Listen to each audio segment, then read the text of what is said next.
Adressé à la nation, nous allons écouter attentivement le garant de la nation, mais avant tout c'est l'hymne national.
Congolais, mes très chers compatriotes,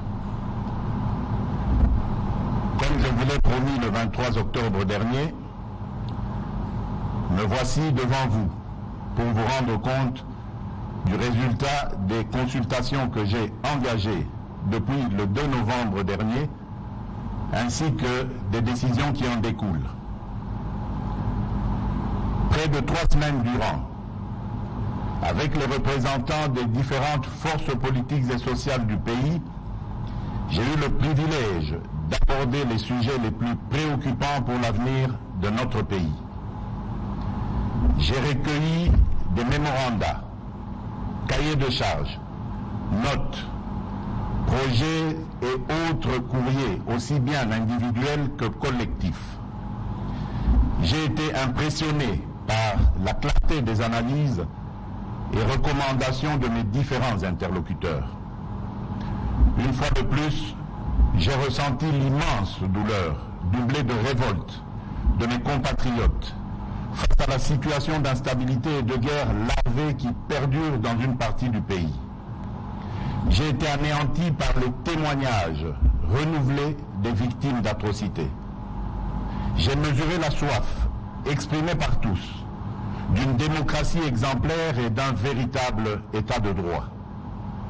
J'ai compris que notre peuple et la majorité de ses élites ne supportent plus d'être pris en otage par le cancer de la corruption, des traitements discriminatoires, des discours creux et démagogiques. J'ai ressenti la lassitude de nombre d'entre vous, toujours plus impatients de voir des résultats concrets sur le front socio-économique changer leur quotidien et celui de leurs enfants. J'ai pris bonne note des attentes précises de chaque catégorie consultée, ainsi que celles spécifiques aux différentes provinces. J'ai aussi été marqué par votre reconnaissance des efforts consentis pour trouver des solutions aux multiples problèmes auxquels notre pays fait face. J'en suis d'ailleurs regaillardi. À tous ceux que j'ai eu l'honneur de rencontrer, j'adresse mes remerciements les plus patriotiques. Je remercie également chacun d'entre vous qui n'avait pas pu participer directement à ces consultations, mais qui avaient manifesté un grand enthousiasme pour cet exercice démocratique. Je suis très fier de constater que les uns et les autres partagent largement avec moi les mêmes aspirations pour notre pays. Tous veulent voir émerger un Congo nouveau, entamant résolument sa marche vers le progrès. Mes chers compatriotes, la responsabilité qui est la mienne est de rassembler tous les Congolais et de les faire progresser. Le devoir constitutionnel qui m'incombe est celui d'être le garant de la nation et d'assurer le bon fonctionnement des institutions de la République. Nous traversons en cette période un tournant décisif de notre construction démocratique. Ce moment nous confère un devoir collectif, celui du sursaut. Un vrai sursaut démocratique que nous devons porter partout sur notre territoire pour anéantir les desseins des cyniques, pour réveiller les somnambules et pour barrer le passage à celles et ceux qui portent la haine et la honte dans notre pays. Je veux le faire avec vous, autour des principes, des valeurs et d'actions. Action pour le redressement moral de notre nation, pour sa réhabilitation sécuritaire, économique et sociale. Pour atteindre chaque Congolais dans son vécu quotidien et que, in fine, personne ne soit laissé pour compte. Mes chers compatriotes, je vous ai consulté, vous m'avez parlé. De tout ce qui m'a été rapporté individuellement ou collectivement, il se dégage une large convergence de vues au niveau national sur les questions essentielles. Vous m'avez parlé de la paix et de la sécurité. J'ai retenu comme proposition établir une administration appropriée dans les zones en proie à l'instabilité et au conflit, le cas de Beni et de Butembo notamment, impliquer davantage les communautés des zones affectées dans les processus de pacification, proscrire strictement l'incorporation des rebelles au sein de l'armée régulière, appliquer rigoureusement les dispositions pénales contre le viol, lancer dans les meilleurs délais la campagne Tolérance zéro contre les violences basées sur le genre, consacrer plus de ressources à la prise en charge des victimes d'atrocités, exercer notre devoir de mémoire par des symboles, actes et initiatives pérennes afin que de telles calamités ne se reproduisent plus, recourir aux instruments de justice transitionnelle pour bâtir le chemin de la réconciliation et de la paix, obtenir de la communauté internationale et des Nations Unies en particulier le soutien à l'initiative visant l'établissement d'un tribunal pénal international et de chambres spécialisées mixtes en République démocratique du Congo. Poursuivre la réforme de l'armée, de la police et des services spécialisés, obtenir la levée de l'embargo contre la République démocratique du Congo en matière d'achat d'armes et autres équipements militaires, revoir les lois qui tendent à protéger tous ceux qui ont commis des crimes graves se rapportant aux droits de l'homme et aux crimes économiques. Fusionner les programmes de DDR et de STAREC pour la réinsertion des démobilisés vers des activités économiques et d'intérêt public, loin du métier des armes. Réorganiser les marchés locaux des minerais afin de réduire le lien entre conflits armés et exploitation minière. Élaborer et mettre en œuvre un plan de rapatriement urgent des Mbororo dans leur pays d'origine. Sur le renforcement de la démocratie et de l'état de droit, j'ai noté qu'il faut mettre fin à l'accord de coalition CACH-FCC, considéré comme la raison principale à la base du blocage actuel, dissoudre l'Assemblée nationale, assurer et pérenniser le processus d'alternance démocratique et politique au sommet de l'État, opérer opérer sur la base d'un large consensus des réformes constitutionnelles portant sur le mode de scrutin ou le seuil minimum aux élections législatives nationales, la rétrocession aux provinces afin de rendre effective la décentralisation, la loi sur la nationalité, afin de permettre aux nombreux concitoyens de la diaspora de conserver, selon le cas, la nationalité congolaise d'origine. Renforcer la caisse de péréquation, ouvrir un débat en vue de la réintroduction de l'élection présidentielle au suffrage universel direct à la majorité absolue des deux tours, et le cas échéant verrouiller les dispositions dans une révision constitutionnelle. Réhabiliter les partis politiques dans leur rôle de principaux moteurs de la démocratie et acteurs de la vie parlementaire, en lieu et place des regroupements politiques, conformément à l'esprit et à la lettre de la Constitution, notamment son article 6. Réduire la taille du gouvernement, accorder à chaque groupe parlementaire constitué au sein des deux chambres des plages horaires gratuites et équitables au sein de la chaîne de télévision publique parlementaire pour y défendre leurs opinions, idées ou activités. En 2023, organiser les premières élections locales en même temps que les élections nationales. Changer le mode de scrutin des gouverneurs de province et des sénateurs, accélérer la désignation du porte-parole de l'opposition, supprimer le ministère de la décentralisation et le réintégrer au sein du ministère de l'Intérieur, dépolitiser l'administration du territoire en privilégiant les critères d'ancienneté et de compétence dans la nomination des administrateurs des territoires, ainsi que promouvoir la nomination des non-originaires. Procéder à l'identification des citoyens congolais et résidents étrangers et délivrer de nouvelles cartes d'identité sécurisées avant fin 2022. Assurer le vote pour les Congolais de l'étranger aux prochaines élections nationales, créer des sièges pour les Congolais de l'étranger à l'Assemblée nationale. Pour organiser des élections crédibles dans le délai constitutionnel, vous avez souligné l'urgence de réaliser le recensement de la population dans les délais raisonnables, réformer la loi électorale et la CENI avant la désignation de ses membres, constituer des provisions budgétaires annuelles pour le financement des élections.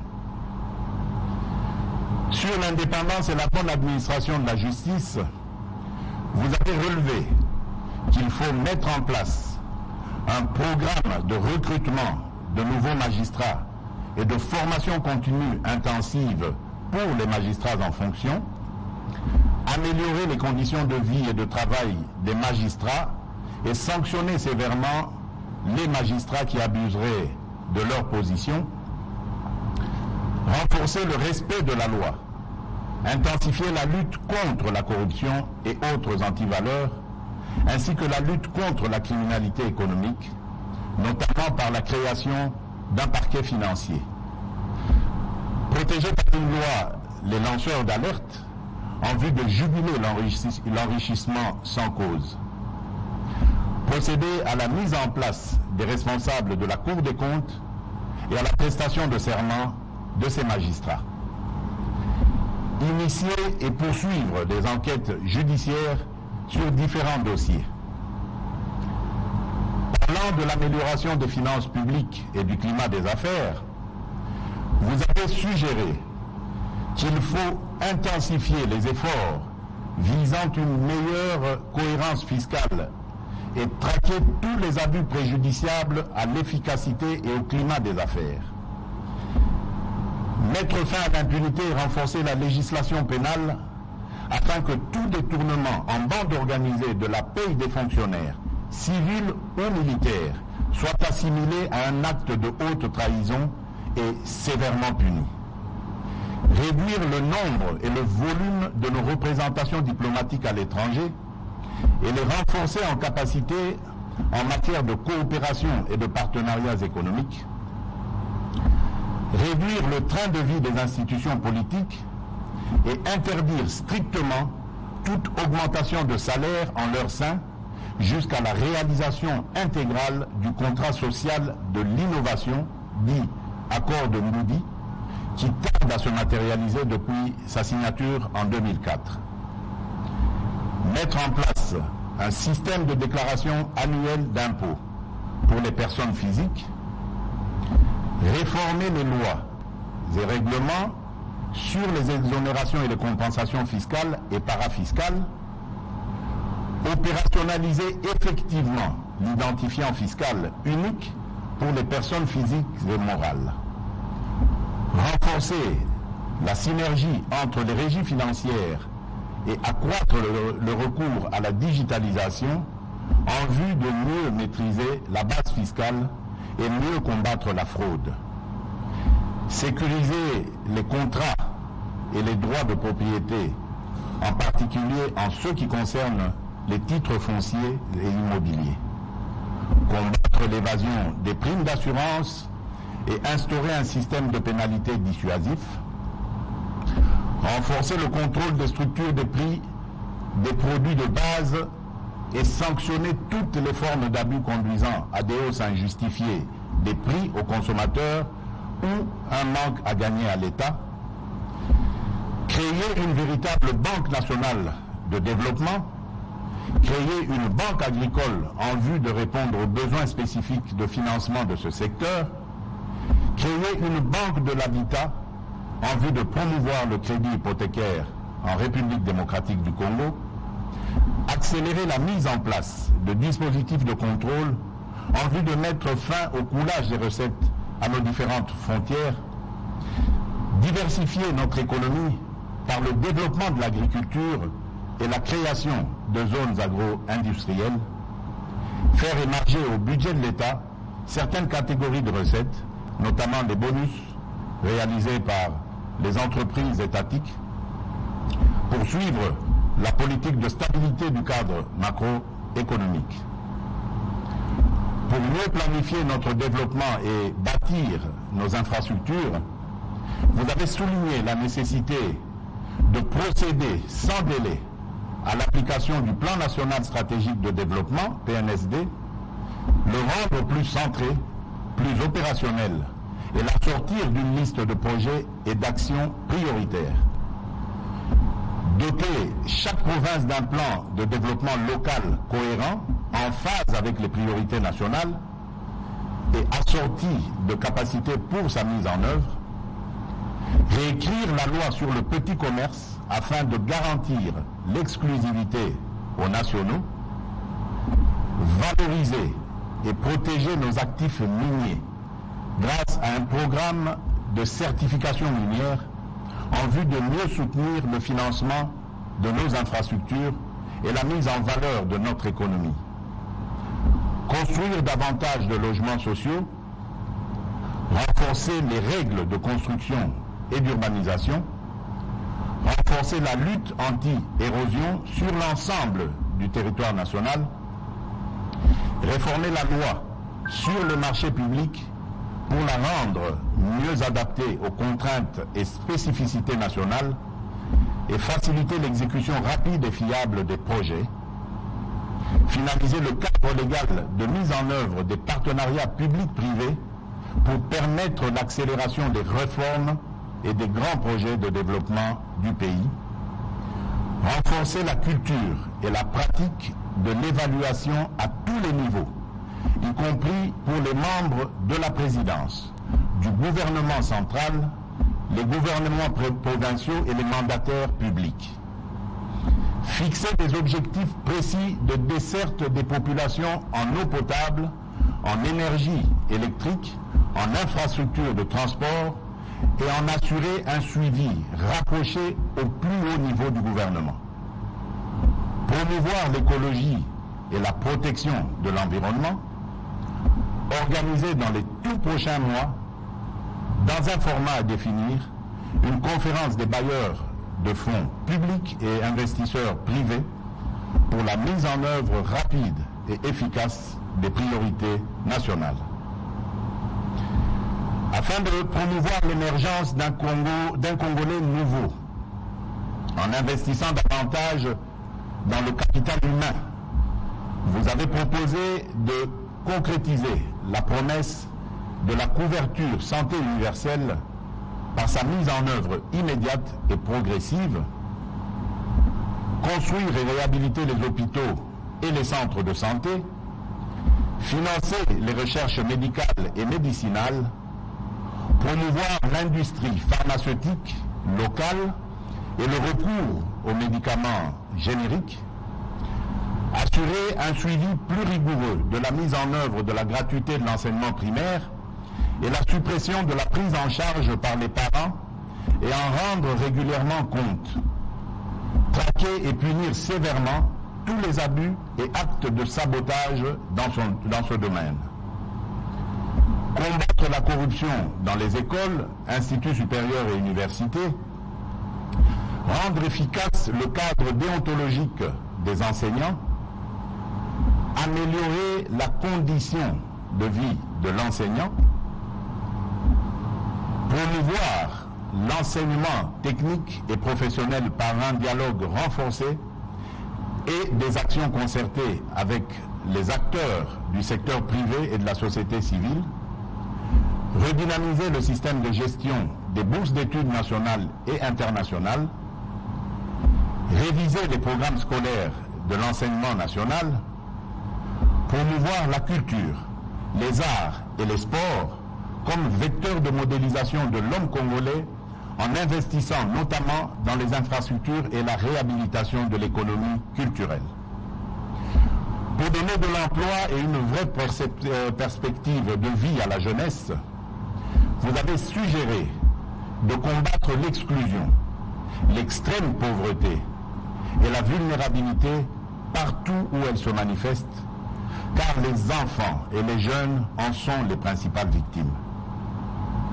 Mettre en place avec les autorités provinciales et locales une véritable politique multidimensionnelle de lutte contre le désœuvrement des jeunes et le phénomène des enfants des rues. Mettre en place conjointement avec le secteur privé un programme visant la mise à niveau, la diversification et le développement de l'offre de formation professionnelle, y compris l'entrepreneuriat, sur toute l'étendue du territoire national.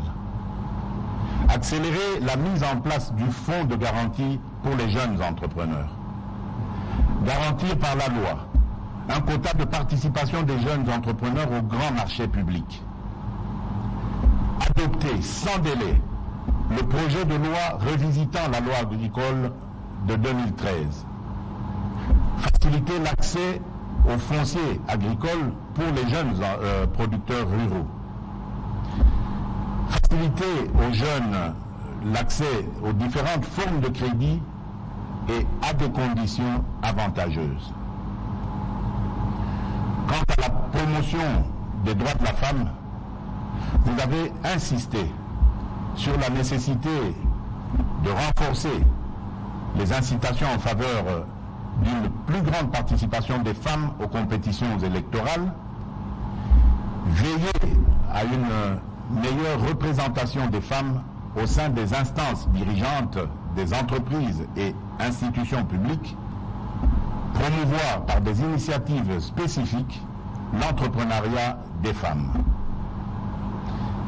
Mes chers compatriotes, l'engouement suscité par les consultations ayant dépassé toute prévision, je ne saurais être exhaustif dans cette énumération. Qu'à cela ne tienne, toutes ces attentes, ces interrogations, ces inquiétudes, cette lassitude, cette colère exprimée, mais aussi les sujets de satisfaction, ont été pris en compte et ont fait l'objet de ma profonde réflexion. J'en ai retenu que, d'une part, le gouvernement de coalition institué au lendemain de l'alternance politique intervenue en janvier 2019 n'a pas permis de mettre en œuvre le programme pour lequel vous m'aviez porté à la magistrature suprême, et que d'autre part, il n'a pas été capable de répondre aux attentes et aux aspirations de notre peuple. Vous avez un rôle immense pour aider à corriger les excès du passé et veiller à ce que nous ayons un Congo plus efficace, plus démocratique et plus solidaire. Nous y œuvrerons ensemble. Aussi, devons-nous cultiver chaque jour et à chaque instant le vivre ensemble sur les valeurs d'égalité de traitement entre les citoyens, d'équité et de solidarité dans le partage des richesses nationales, ainsi que de justice pour tous. Nous devons également renforcer les piliers de la cohésion nationale et la législation en réprimant plus sévèrement les actes et propos incitant à la haine tribale, aux discriminations en tout genre et au séparatisme. Mes très chers compatriotes, cela dit, vos contributions devront conduire ainsi à des profondes réformes. La femme, la jeunesse et le monde de la culture doivent y jouer un rôle intense. La culture et l'éducation sont les piliers sur lesquels se construit le développement et le progrès, la création et l'innovation. L'implication et la responsabilité des femmes dans ce combat vaut son pesant d'or. Ne dit-on pas que partout où l'homme a dégradé la femme, il s'est dégradé lui-même? Nous avons à construire la société que notre jeunesse mérite.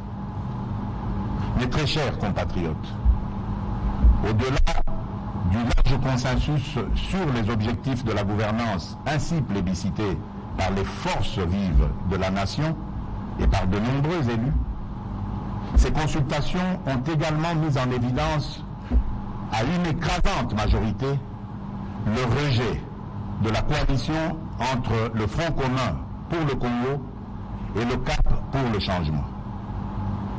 Cette triste conclusion intervient après 2 années d'efforts inlassables, de patience et d'abnégation pour préserver l'essentiel au sein de la coalition. 2 années de grâce qui n'auront malheureusement pas réussi à éviter une situation de crise persistante et de défiance inacceptable entre les institutions de la République dont je suis le seul garant. Bandeko Bakolingo, Banamboka, lisanga ya bana Congo ekatisa mikakatano ebele, kasi Congo na biso etikala kaka na bomoko.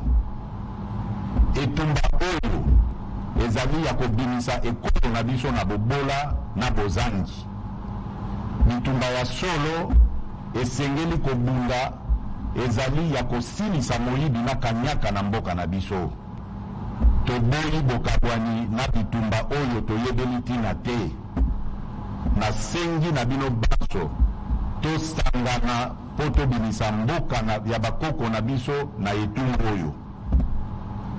Mes très chers compatriotes, ceci n'est pas seulement un discours. C'est un appel à la mobilisation générale face à la dégradation de la situation de notre pays, voulue et orchestrée par les fossoyeurs de la République. Mes très chers compatriotes, comme j'ai eu à vous le dire le 23 octobre dernier, nous n'avons pas le droit de prendre en otage le devenir de notre nation à cause de querelles politiciennes et de repositionnement. Je ne peux en conséquence me résoudre à demeurer dans le statu quo et l'immobilisme. Le temps n'est plus propice aux atermoiements, ni aux discussions stériles, ni encore moins aux intérêts partisans. Les replis tactiques et les combats d'arrière-garde n'ont plus aucun sens. Ce moment historique nous impose de prendre nos responsabilités en vue d'instaurer un état de droit et de démocratie, conformément à la mission que vous m'avez confiée et dont j'en mesure la grandeur. C'est pourquoi j'ai décidé de faire porter le grand projet de refondation du pays par l'ensemble des forces vives, politiques et sociales que compte notre pays au sein d'une union sacrée de la nation.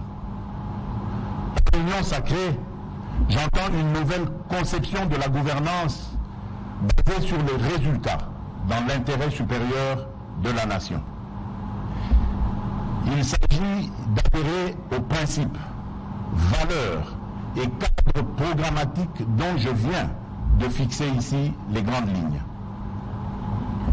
Ainsi, pour rendre effectives et concrétiser les réformes envisagées, la majorité parlementaire actuelle s'étant effritée, une nouvelle majorité est nécessaire.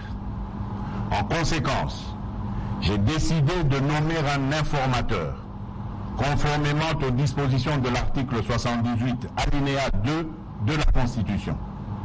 Il sera chargé d'identifier une nouvelle coalition, réunissant la majorité absolue des membres au sein de l'Assemblée nationale. C'est avec cette nouvelle coalition que le gouvernement qui sera mis en place au plus vite conduira son action durant le reste du quinquennat suivant la vision, dans le but de répondre aux aspirations du peuple. Au cas contraire, fort de ce que les raisons de dissolution sont réunies, en ce qu'il existe effectivement une crise persistante, cristallisée notamment par le refus du Parlement de soutenir certaines initiatives du gouvernement, comme ce fut le cas lors de la prestation de serment des membres de la Cour constitutionnelle, j'userai des prérogatives constitutionnelles qui me sont reconnues pour revenir vers vous, peuple souverain, et vous demander cette majorité.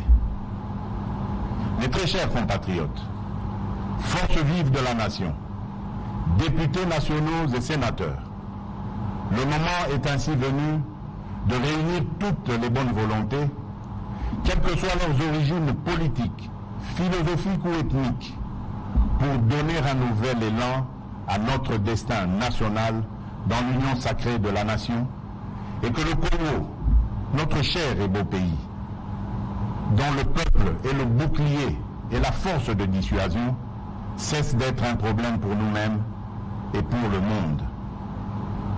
Wandugu wapenzi, musimame, kazi ya nchi inaanza. Bampangi ya Luzolo, Beno Telama, Kisame Banda, Bana betu batuigwe, Jukari, Mudimu Apanyi, Bandeko Bakolingo Banamboka, Bino Banso Botelene, Mosala et Bandi. Que Dieu bénisse la République démocratique du Congo. Je vous remercie.